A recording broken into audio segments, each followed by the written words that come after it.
Misalnya jenengan sebelum takbiratul ihram melafadzkan niat dulu, boleh. Melafadzkan niat niku artosnya apa? Sebenarnya yang dilafadzkan niku senes niat, karena niat niku amalan hati. Yang jadi pokok niku di dalam hati. Cuma ulama, mayoritas ulama niku menganjurkan melafadzkan niat untuk memudahkan memunculkan niat dalam hati.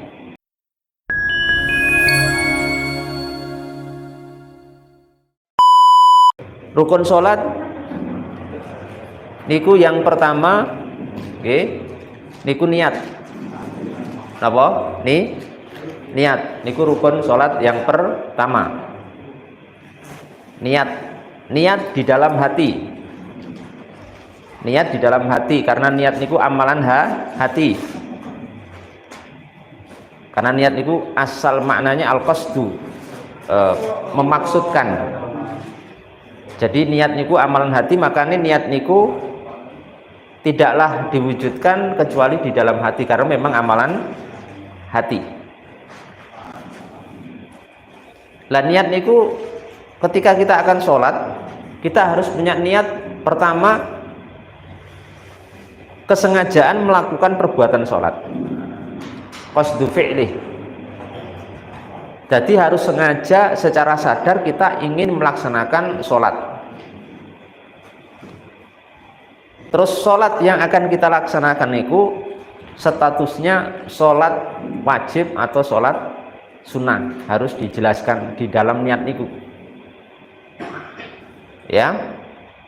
Terus disebutkan jenis sholatnya, nopo zuhur, nopo asar, nopo maghrib, isya, nopo subuh. Harus jelas. Jadi misalnya ngeten, contoh sholat niat sholat zuhur, contoh nih nanti jenengan susun ya mbak. Contoh sholat atau niat sholat zuhur, apa misalnya pun sholat zuhur, usolli fardhu zuhri, usolli fardhu zuhri, aku niat sholat wajib zuhur. Apa? Aku niat sholat wajib zuhur, usolli fardhu zuhri arba'a raka'atin, 4 rakaat. Dan jenengan makmum napa imam? Nek imam imaman, kalau makmum makmuman, sebagai imam atau makmum ya lillahi ta'ala, karena Allah subhanahu wa ta'ala. Jadi ketika jenengan sholat niku di dalam hati enten niku gerakan ucapan hati kita.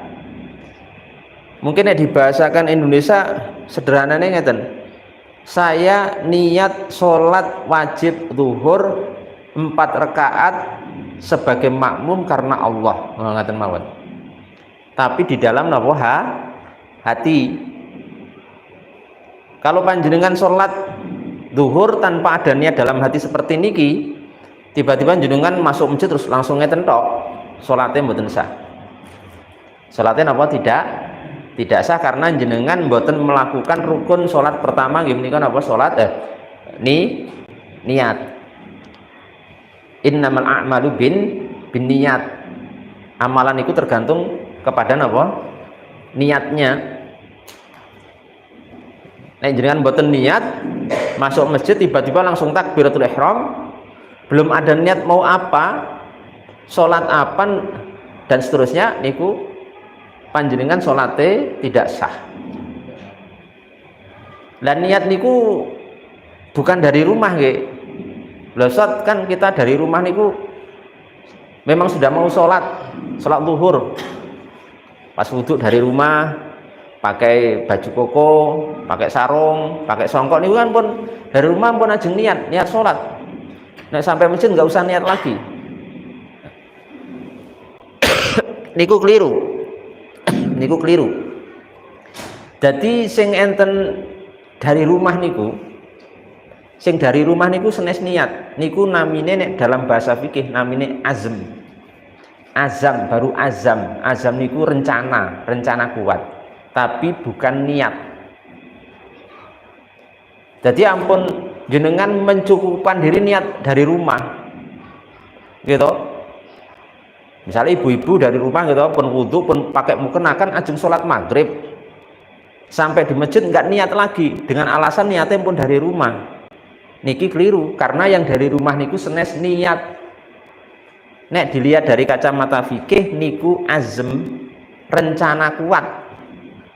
Niat niku adalah apa yang kita katakan dalam hati kita mengiringi sholat atau ibadah niku namanya niat. Makanya mengke ngeten, niat niku harus muncul dalam hati mengiringi takbiratul ihram, Pak. Jadi ngeten, misalnya jenengan sebelum takbiratul ihram melafatkan niat dulu, boleh. Melafatkan niat niku artosnya apa? Sebenarnya yang dilafatkan niku senes niat, karena niat niku amalan hati, yang jadi pokok niku di dalam hati. Cuma ulama, mayoritas ulama niku menganjurkan melafatkan niat untuk memudahkan memunculkan niat dalam hati. Jadi misalnya ngaten, saat dereng takbiratul ihram jenengan ini usolli fardhu dzuhri arba'a raka'atin makmuman lillahi ta'ala. Kawan jenengan komat kamit gitu bahasa Indonesia karena mboten saged bahasa Arab. Nenten sing saged menghafal monggo. Usolli fardhu dzuhri, nek salat zuhur ngaten usolli fardhu dzuhri arba'a raka'atin makmuman lillahi ta'ala.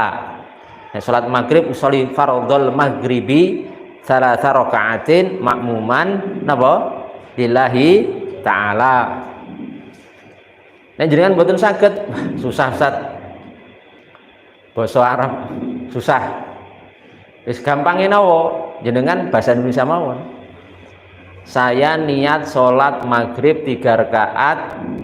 Saya niat sholat wajib maghrib 3 rakaat sebagai makmum karena Allah. Terus bar niku jenengan takbir Allah. Lah pas Allahu Akbar niku takbiratul ihram sing enten ati panjenengan munculke.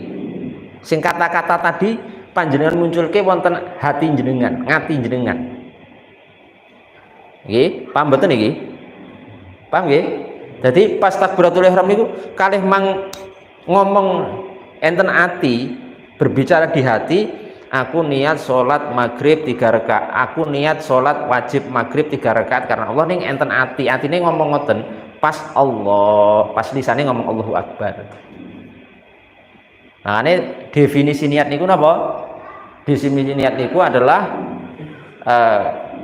al-qasdu, menyengaja melakukan satu perbuatan muqtarinan bi fi'lihi, beriringan dengan pelaksanaan ibadah. Jadi nek sing ngomah niku senes niat niku azm, baru rencana kuat. Niat niku harus beriringan dengan ibadah. Nek panjenengan kesusahan bahasa Indonesia, nggih bahasa napa? Bahasa Jawa. Sing penting niate enten. Pokoknya intinya niat ajeng sholat apa ngoten mawon. Hatine pun harus ada. Niat sholat maghrib 3 rakaat. Niat sholat zuhur 4 rakaat. Niat sholat isya 4 rakaat, niat sholat subuh 2 rakaat. Nah niku wajib enten niku, karena ibadah tanpa niat niku tidak sah, karena niat itu termasuk rukun ibadah. Enten tiang sing masuk sholat niku bingung, pun ngeten Allahu Akbar, pas pun membaca Al-Fatihah dalam hatinya niku bimbang. Bimbangnya napa? Bimbangnya ngeten. Loh, saya ini tadi mau sholat napa? Karena pas mau takbir niku mboten ngerti, lupa ajeng sholat napa. Jadi ketika pas pun masuk sholat nembe mikir-mikir, iki sholat apa to iki? Oh, sholat maghrib. Padahal sakderenge takbiratul ihram niku dereng pikirannya terus nglambrang. Pikirannya masih kemana-mana. Dereng ngerti ajeng sholat maghrib, pas pun masuk sholat nembe kemutan, nembe sadar bilih napa niku ternyata ajeng sholat maghrib, tapi pun terlambat, pun bubar setelah takbiratul ihram. Nah seperti ini harus diulangi, karena berarti pas awal ajeng sholat niku belum sadar mau sholat apa. Dereng sadar mau sholat maghrib, napa sholat isya, napa sholat subuh dan seterusnya. Termasuk menawi ajeng sholat sunnah. Misalnya sholat taraweh gampang yang usolli sunat tarawih Ya, aku niat sholat sunnah taraweh. Rakaat ini makmuman lillahi ta'ala 2 rakaat karena Allah Subhanahu wa taala dan seterusnya. Duha pripun? Niate sholat duha. Usolli sunnatal duha. Aku niat sholat sunnah duha rakaat ini 2 rakaat karena Allah Subhanahu wa taala, terus dan seterusnya.